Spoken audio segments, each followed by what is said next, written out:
नमस्कार, मैं हूं श्रद्धा। आप देख रहे हैं न्यूज़ 24 और अब वक्त है चुनावी प्राइम टाइम का, जिसमें बात यूपी की उस सियासी जंग की जो बहुत दिलचस्प होती जा रही है। कहीं इंसाफ और बदले के मकसद से दो बेटी आमने सामने हैं, तो कोई सम्मान की खातिर सियासी मैदान में ताल ठोक रहा है।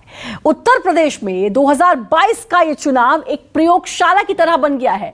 बहुत से ऐसे उम्मीदवारों को टिकट दिया गया है जिनका ना तो कोई सियासी वजूद है और ना ही कोई राजनीतिक तजुर्बा। ऐसे में सवाल ये कि राजनीतिक दलों का ये प्रयोग कितना कामयाब होगा। लेकिन सबसे पहले देखिए उन्नाव से एक ऐसी रिपोर्ट जिसमें पिता के लिए दो बेटियों की लड़ाई सियासत को दिलचस्प मोड़ पर ले आई है। देखिए।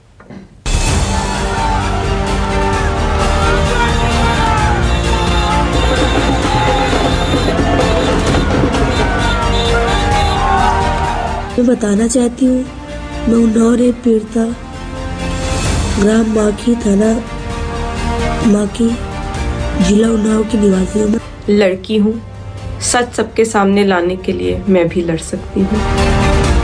उत्तर प्रदेश के उन्नाव से इस वक्त दो बेटियों ने अपनी आवाज बुलंद कर रखी है।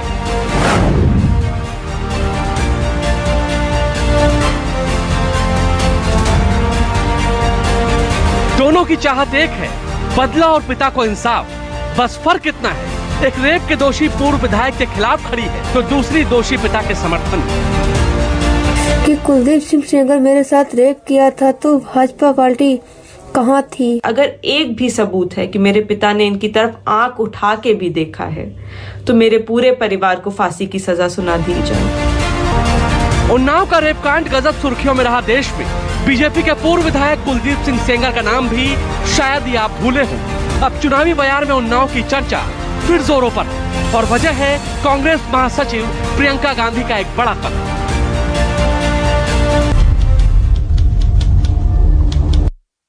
हम रेप पीड़िता की मां हूँ। मेरे पति के साथ मारकूट किया था सर। हम घर से खींचते हुए मारते हुए ले गए सर। ये अपने नीम के पेड़ में बांध करके उनको बहुत तरह से मारा। ये कहानी है उन्नाव सदर सीट की, जहां से इस बार कांग्रेस ने रेप पीड़िता की मां आशा सिंह को सियासत के मैदान में उतारा है। 125 कैंडिडेट्स की जो पहली लिस्ट जारी की, उसमें आशा सिंह को टिकट देकर सबको चौंका दिया कांग्रेस ने। अब रेप पीड़ित बेटी मां के समर्थन में आई, उनकी जीत के लिए जोर लगा रही। मैं बताना चाहती हूँ कि कुलदीप सिंह सेंगर सहयोगियों ने साठ काट करके हमारे चाचा के ऊपर हुआ, हम लोगों के ऊपर फर्जी मुकदमे लगवा दिए, जबकि कुलदीप सिंह सेंगर के ऊपर हुआ उनके भाइयों के ऊपर लगभग 28 मुकदमे पंजीकृत हैं। उनको भाजपा पार्टी छिपा रही है। मेरा सिर्फ एक ही उद्देश्य है कि कुलदीप सिंह सेंगर मेरे साथ रेप किया था तो भाजपा पार्टी कहाँ थी? फिर जब मेरे पापा को कुलदीप सिंह सेंगर ने अपने भाई अतुल सिंह सेंगर से जान से मरवा दिया तो उस समय भारतीय जनता पार्टी कहाँ थी? जब कुलदीप सिंह सेंगर ने मेरा एक्सीडेंट करा दिया था, उस समय भारतीय जनता पार्टी कहाँ थी? लेकिन ये बात हुई सिर्फ एक बेटी की। एक और बेटी मैदान में है, लेकिन चुनाव के नहीं बल्कि अपने पिता के लिए। नाम है ऐश्वर्या सेंगर, बीजेपी के पूर्व विधायक और उन्नाव रेप केस के दोषी कुलदीप सिंह सेंगर की बेटी, जो अपने पिता पर लगे हर इल्जाम का जवाब दे रही है। साथ ही आशा सिंह को टिकट दिए जाने से नाराज है। लड़की हूँ, सच सबके सामने लाने के लिए मैं भी लड़ सकती हूँ। जिन माँ बेटी को आपने टिकट दिया है उन पे 420 नकली टीसी बनवाने का मुकदमा दर्ज है। उसी में उनकी जमानत भी अभी खारिज हुई है। जिस परिवार को आपने टिकट दिया उन पे दर्जनों से अधिक मुकदमे उन्नाव में ही दर्ज हैं। मेरे पिता नार्को टेस्ट के लिए तैयार थे, पर इन्होंने नार्को टेस्ट के लिए भी मना कर दिया।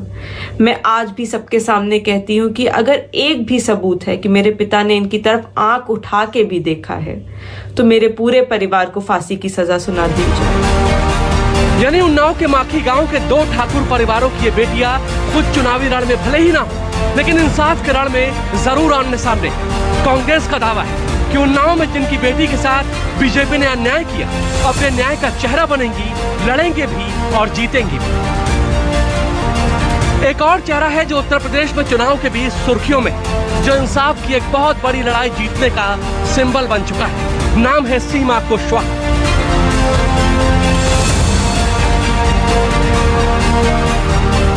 सीमा 2012 में दिल्ली में हुए निर्भया गैंगरेप केस की वकील नहीं।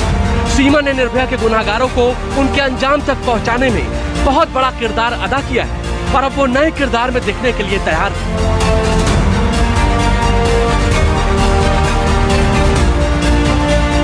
सीमा ने 3 दिन पहले मायावती की बहुजन समाज पार्टी का दामन थाम लिया। ये तस्वीरें उसी वक्त की।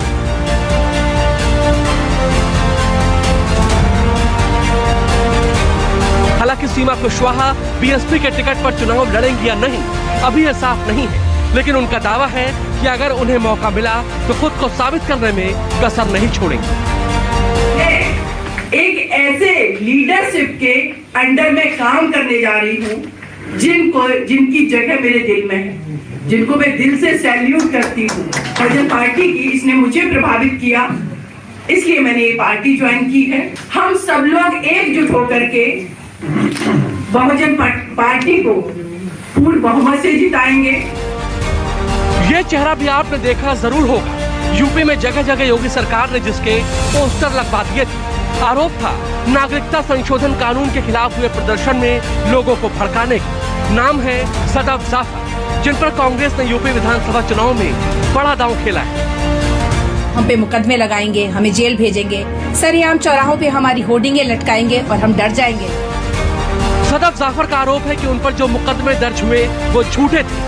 अब वो इंसाफ की मांग करते हुए लखनऊ सेंट्रल से कांग्रेस के उम्मीदवार हैं। यानी इस बार उत्तर प्रदेश का चुनावी रण बहुत दिलचस्प है। बहुत से ऐसे चेहरे हैं जो न्याय के नाम पर सियासी मैदान में हैं, लेकिन लोकतंत्र की अदालत में जनता का फैसला क्या होगा ये 10 मार्च को ही पता चलेगा। Bureau report, news 24।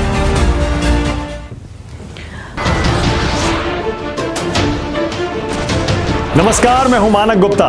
अगर आपको हमारा ये वीडियो पसंद आया हो तो इसे लाइक और शेयर जरूर करें और हाँ, हमें सब्सक्राइब और फॉलो करना ना भूलें ताकि आप देश और दुनिया की कोई खबर मिस ना करें। तो जुड़े रहिए हमारे साथ और देखते रहिए न्यूज़ 24।